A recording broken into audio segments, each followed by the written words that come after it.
As I was checking out the new Poison the Well album, I saw a post about a surprise Neurosis album pop up in my feed. However, the lineup change is the real headline story here. Aaron Turner of Isis, Sumac, and Old Man Gloom joined on guitar and vocals.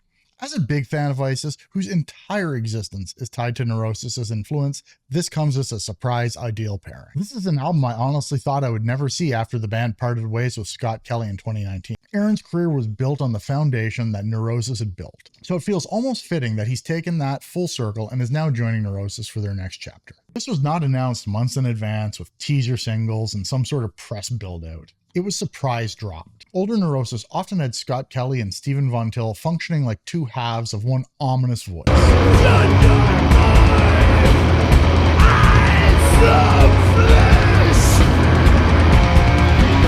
Well, this album sets up Turner and Von Till more as contrasting figures, with Turner bringing a ferocious modern abrasion. The layering of Turner's howl over Von Till's cleaner vocals brings a new kind of vocal tension. Adrift on sightless plains,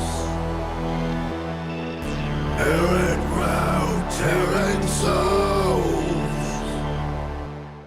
Structurally, it leans into contrast rather than immediate payoff. A more atmospheric break that continues to build and layer into a final crescendo.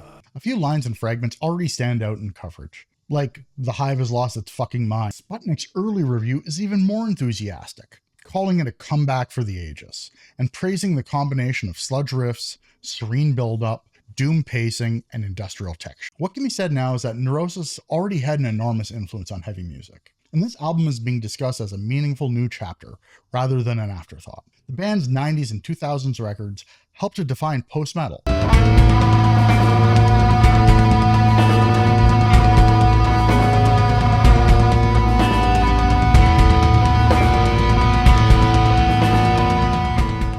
And writers still describe newer bands as working inside templates that Neurosis established.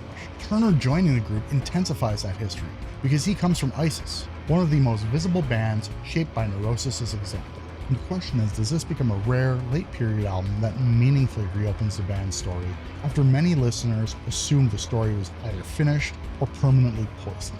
Early reactions suggest that possibility is very real, but it's still too early to really tell.